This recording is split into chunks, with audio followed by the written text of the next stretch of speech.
So in this video, I'm going to share with you why springtime isn't always the best time of year to sell your home. You know what's funny? I'm actually filming this video right in the beginning of the spring market. Most agents would be like, why are you saying not to list in the spring? Spring is always the best time. We need listings, blah, blah, blah. But I'm here to share with you exactly what agents will never tell you. So many agents care about themselves, and I care what is best for you guys. So I tell it like it is. The spring market. I'm not going to sit here and say that the spring market isn't a good time to sell your home. So I do want you to think of other times of the year and why they also could be good to sell your home. The thing about the spring market is, depending on where you're located, especially if you're located in an area that has a very desirable school district that a lot of people are moving around for that school district, in that type of scenario, there is just so much competition on the market in the spring. It's just that there are so many homeowners who are thinking just like the average homeowner that, oh my gosh, I need to wait until spring to sell my home. And then all of these homes start pouring on the market at the same time. Think about buyers on the other end. Honestly, I've represented so many buyers in my career. Buyers don't wait for the spring market. Buyers wait until something happens in their life where they can get the pre-approval that they want, and then they can finally afford to go buy a home. That's how buyers think. They're not thinking like, oh, I need to wait till next spring because that's going to be when all the good homes are on the market. Absolutely not. Buyers do not think like that whatsoever. But for some reason, sellers still think like that. So this is what happens in those type of markets in the spring. All these homes come on the market, but it's pretty much the same amount of buyers. It's not like a big influx of buyers. So now all these buyers have the pick and the choice of all these different homes on the market. Your home, depending on pricing and comparable properties in the neighborhood or area, can get lost in the shuffle. And this is why sometimes, depending on where my client is located, sometimes I don't recommend listing in the beginning of the spring market because you're going to get lost in the shuffle. Unless you make sure that your home is marketed and priced the best out of all the others, you can get lost. And that's why sometimes I think that spring market isn't always the best. Now, this does vary sometimes. Like I said, it varies on location, and it also can vary on the year. I mean, look at the last few years with the pandemic. I mean, the markets were all over the place at all different times of the year, and there was just really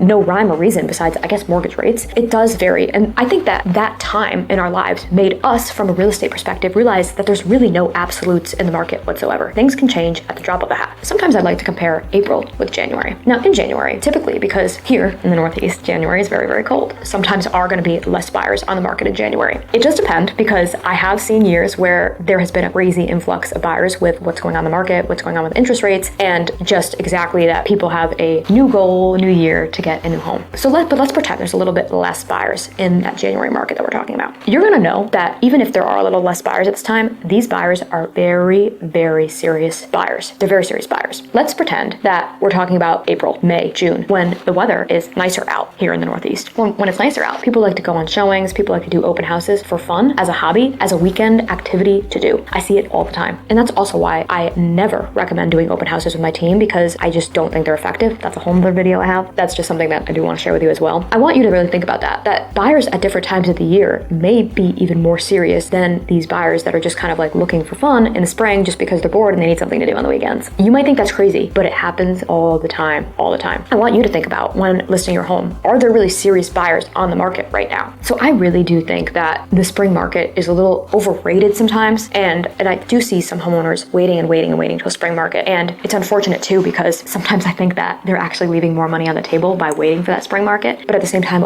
they've just heard for years and years and years, spring market, spring market, spring market. And I think this really comes from a misconception that used to take place in the marketplace years ago when people were still buying homes at like open houses and things like that. Times have changed, and I really do think that market patterns have changed as well. So I do want you to kind of take a look at your location and what's going on in your current market right now, and talk to an agent about your specific area, the month that you're thinking, the year that we're talking about, because it changes every year, and really think about if the spring market is right for you or not. So I hope this helped you figure out why other times of year could be beneficial for you to sell. Now, I would love to know your experience with spring markets. Have you only sold properties during the spring, or do you guys have any questions about selling at other points in the year? I love hearing from you guys because it really helps me be able to make content that is really beneficial for you. And also, I think that you guys sharing your stories can really help the community as well. And as always, I just love hearing from you guys.